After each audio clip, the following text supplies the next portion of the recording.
Why, hello guys. Welcome back to another episode of Everyday EDC.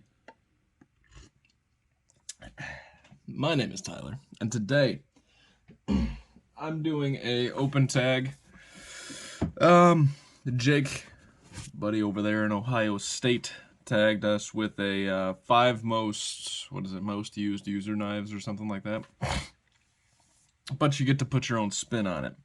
So basically what I'm going to be doing here is showing my 5 most used knives, but then I'm going to give a prediction as to what knives very well may make the list, and they're going to be kind of in order. Like, I know which ones will definitely make the list that aren't on the list now.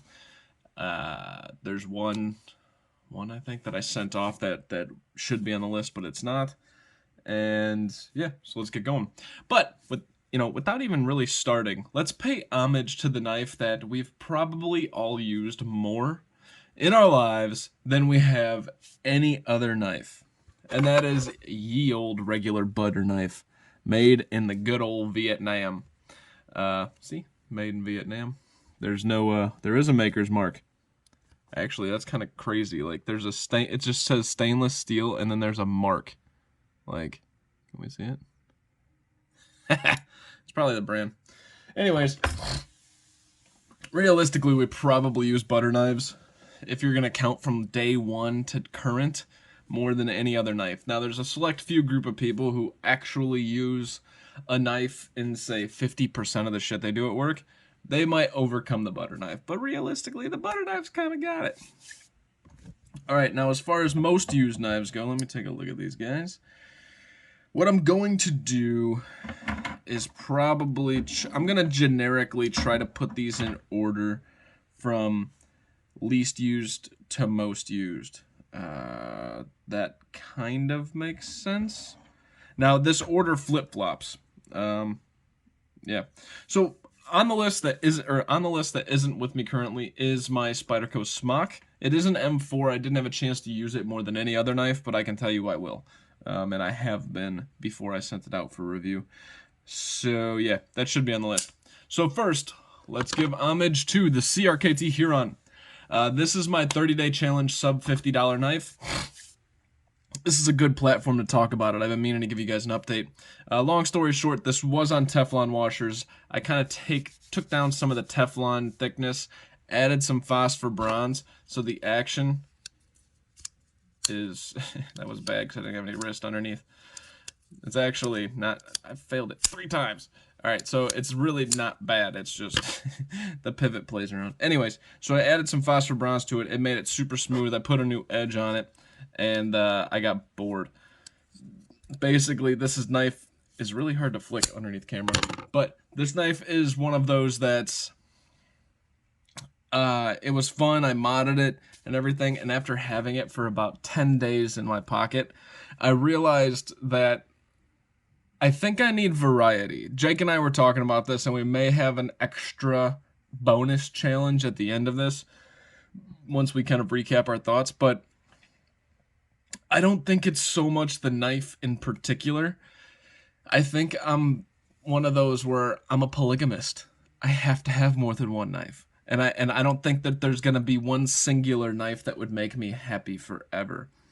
After carrying this, now this is a bad example because this is a $35 knife, but it just, it's kind of boring. I get bored, and it's not because it's not a higher end knife. I get bored because I just want something different, right? So I think I'm going to label myself as the knife polygamist, and that should have been my YouTube channel name. And then my wife finds out and I get in trouble. All right. So yeah. So this is a CRKT Heron. Really cool knife. Really good design. Realistically, for the 30-day challenge, all I need in a knife. Just really, really good. In fact, good to the point where I have the CRKT Tuna and CRKT Sketch or something like that, all made by Lucas Burnley, all very similar designs, and all really, really good. So that was on my list of most used, kind of just recent, I guess. And then, but it's the least of the most used. Next on the list, this is my wee Malice. So this thing's seen some days. If you look at this tip, it's kind of bent. I can bend it back. Had to put a whole new edge on it. This whole tip was chipped off in the past. It's a Ferrum Forge design, fantastic ergonomics, fantastic action, and probably one of the best Wiis ever made. This thing is just a robust tank that, despite me breaking the tip, it was a freak incident. I was prying through some, I was prying through some 4-ply cardboard, so I was thinking after I made the cut, I was popping it up to pull a piece out, because you're cutting into the box. Well, there was a piece of aluminum stuffed right where I was prying, like, and wedged behind 2,000 pounds of aluminum, so it was like basically a piece of steel. And when I turned the knife to try and pop, and it was real shallow, that's probably why it got damaged too, is I had it real shallow because I didn't want to damage the tip. Well, it just so happens there was a piece of aluminum, probably about 1/8 of an inch thick, resting on the side, parallel with the cardboard. So when I went to pry, instead of prying the cardboard, it caught that aluminum with just the tip and it knocked off my tip. Really, really, really enjoy this guy. You can tell that I did some HRC testing on there. I want to say it was 59.5. You can see by that dot. Where do we? Is it going to show up? There's one. And then I did it twice more over there. So the Wii Malice. This is probably number 4 on my most used knives. Next, this is a recent acquisition, recent as of like 2-3 months ago. This is my Benchmade Bugout.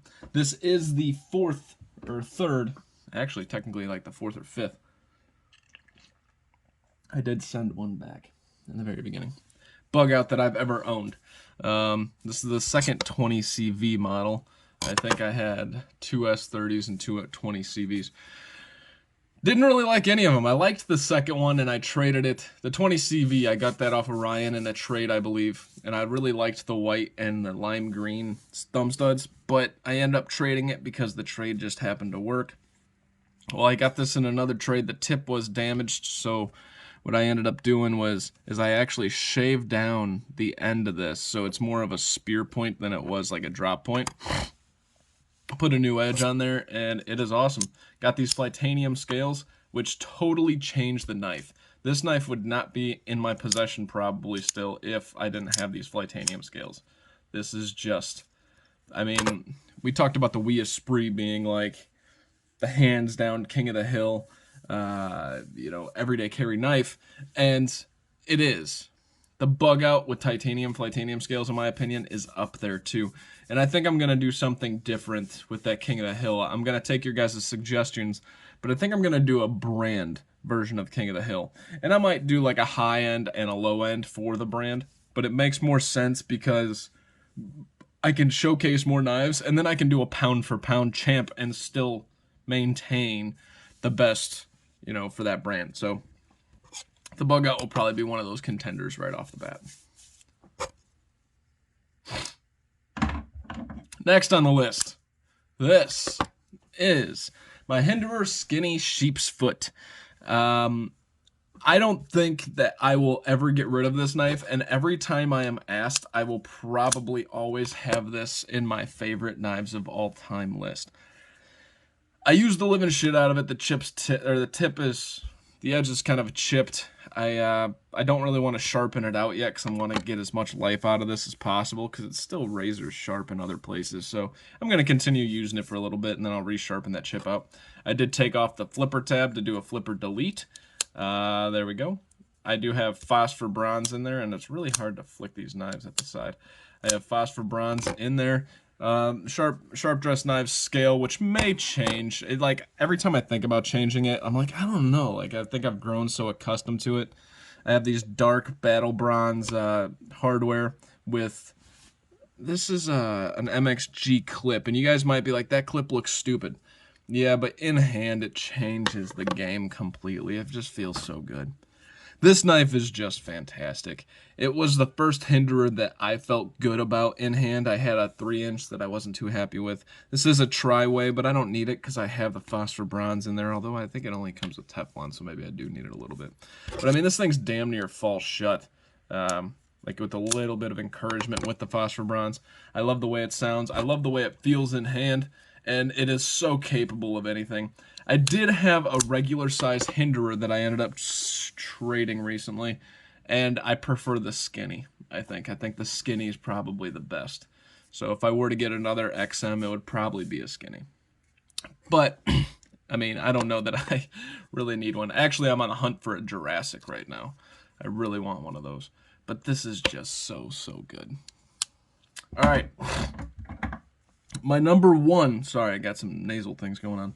My number one most used knife. Yeah, Sammy, you know where this is going. My number one most used knife, my Kershaw Launch 10. Now, you guys might be going, that's boring, blah, blah, blah. I mean, let me see if I can do a demonstration here. So, first and foremost, tip work. No better knife to use than the Kershaw Launch 10 for tip work. You know, for slicing cuts, it works good because it's recurved, so it will grab and it acts like a longer blade than the 2-inch blade. It does need a sharpen. I've sharpened this like 4 times now. I use it so much. Let me get you guys some cardboard because it is capable of processing cardboard. It's not going to be your number one choice because of the ergonomics, but you just kind of pull. The reason I'm doing a demonstration with this guy is nobody believes that this knife is as capable as it is.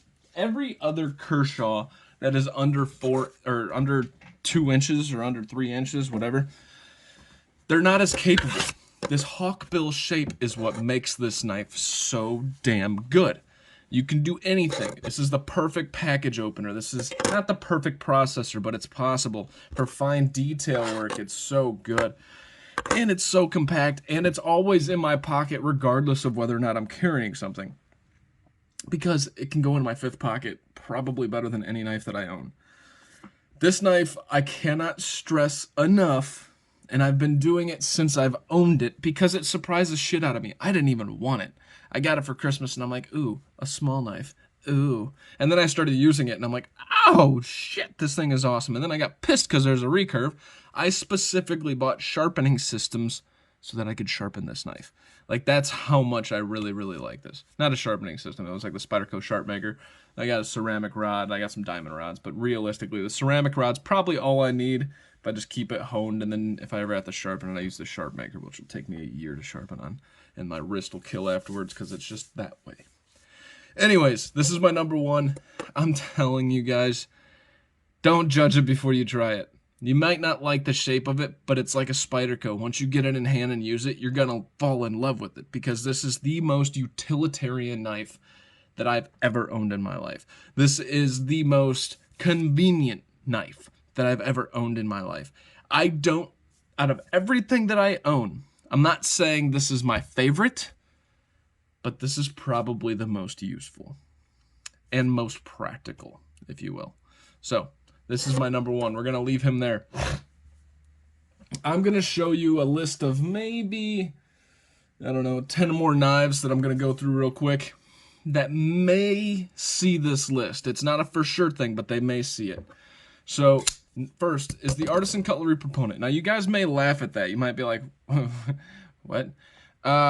Once you use this, I got it. Like, it makes no sense. It's too damn big, but I wear jeans every day to work, so it could make sense.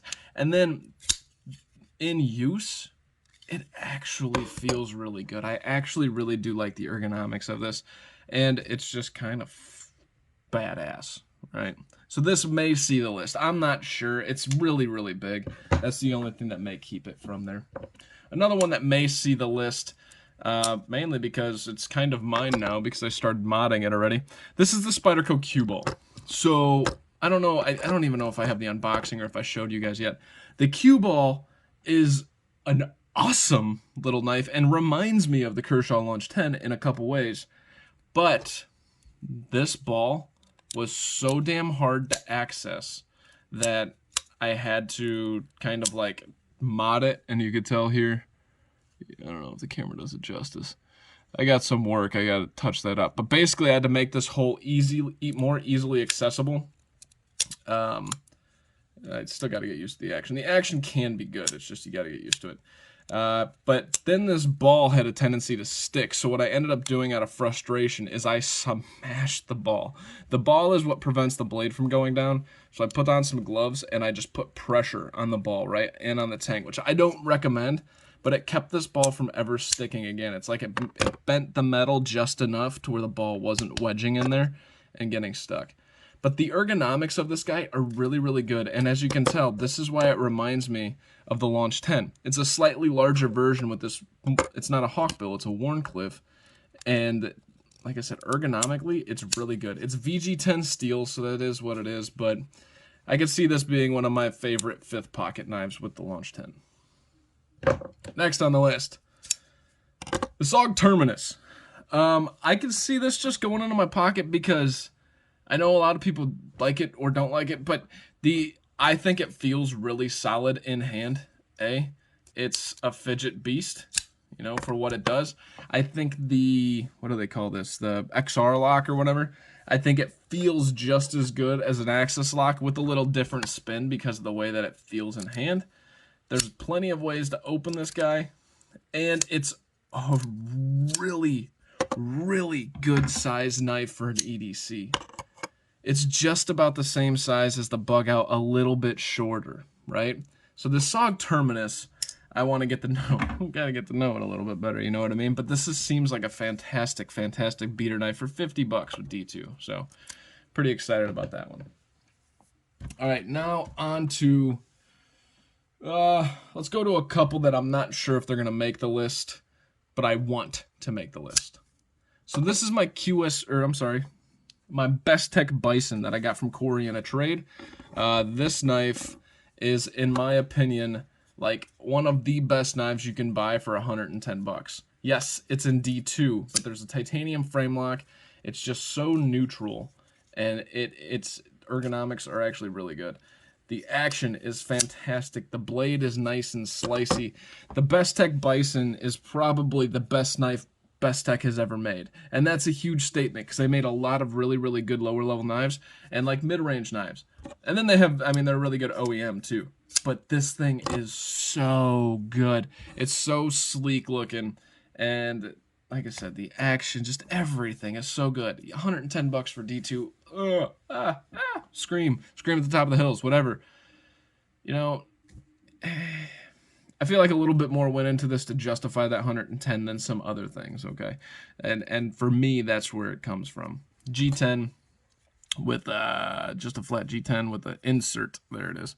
And then we have titanium frame lock right here with the titanium pocket clip and a titanium backspacer on ball bearings. So, and you got to think, this thing came out 2.5 years ago, so that's where the price point came from.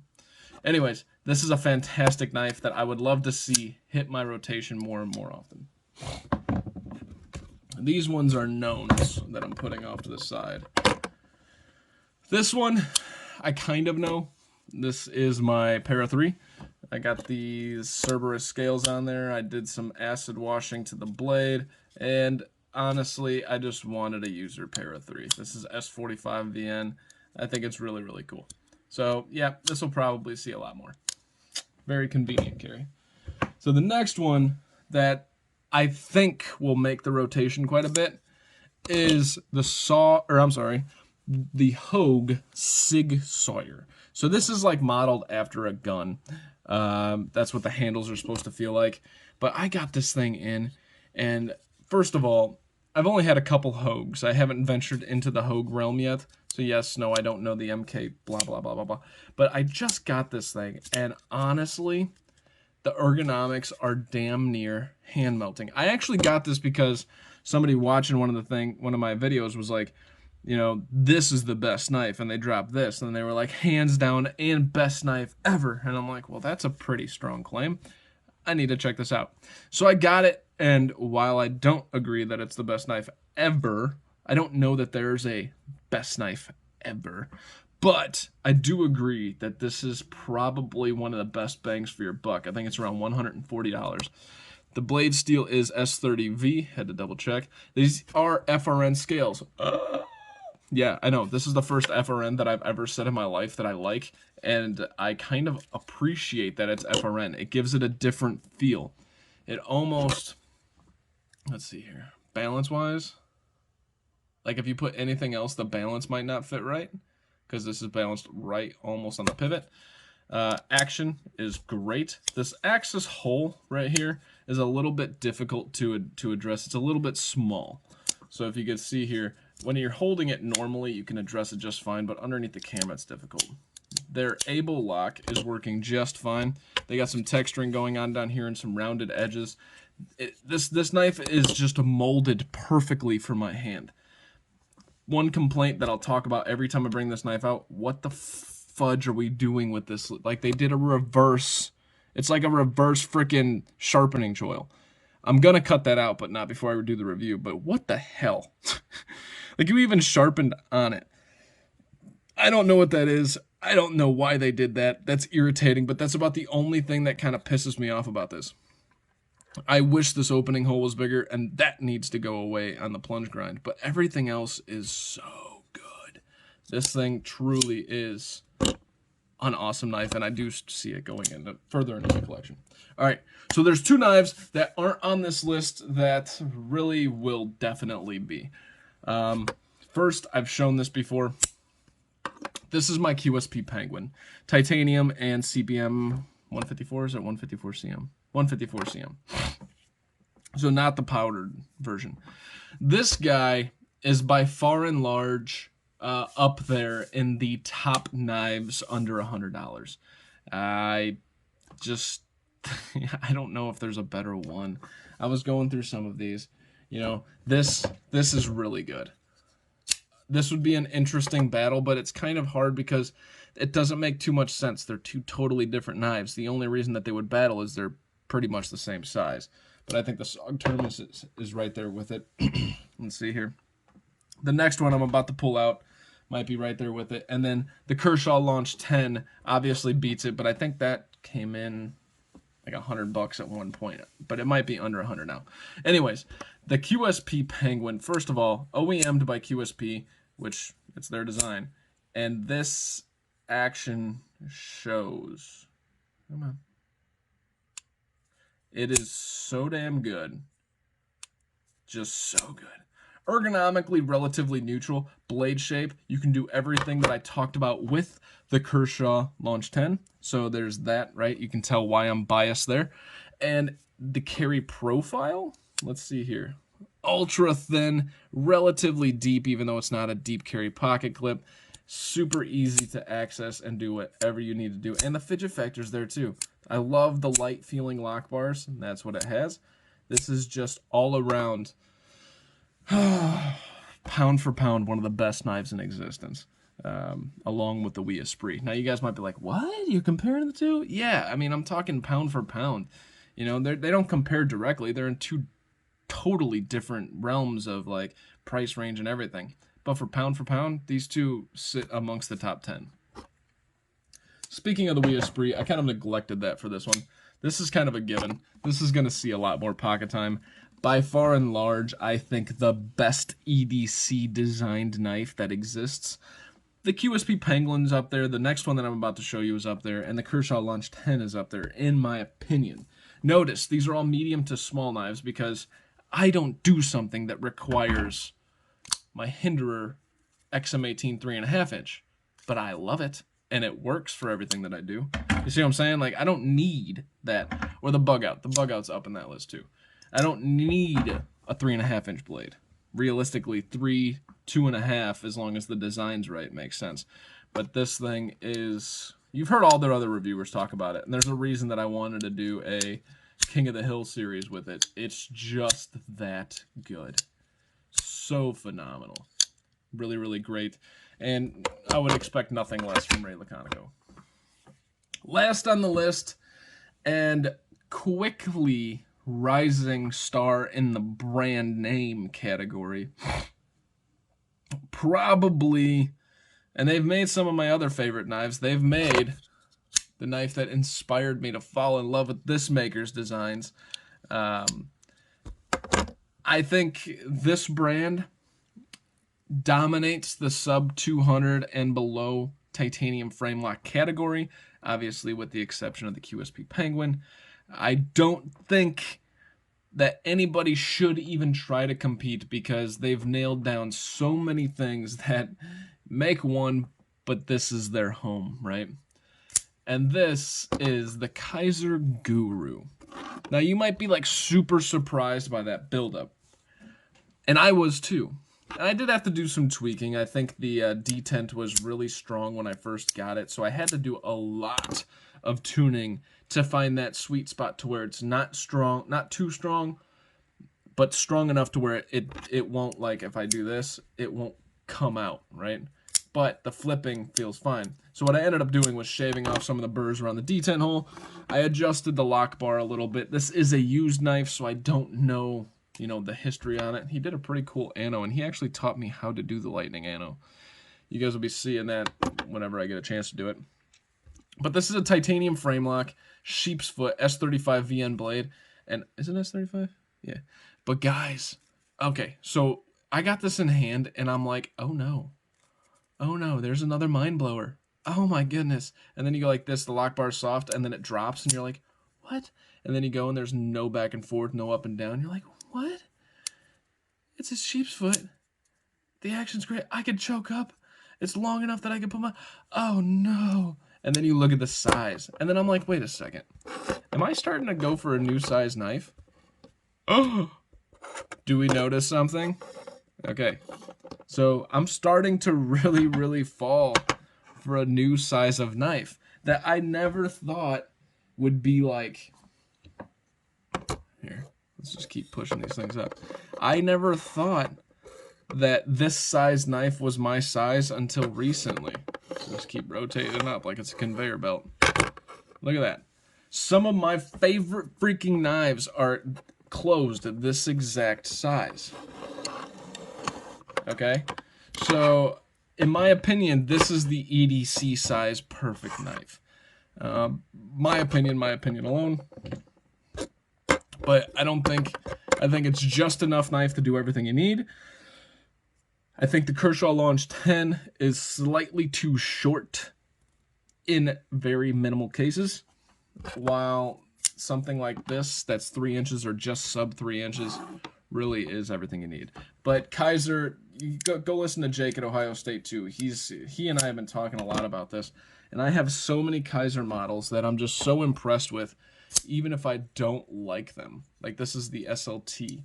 What else do we got in here? I know I'm droning on. Thanks to Neve's Knives, I went out and I got a titanium roach. A roach. And then there's a couple others. Plus there's ones that I felt too.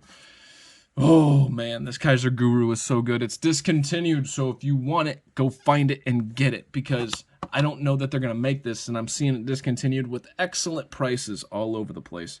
Don't know why they would stop making this, but I think it's one of the best.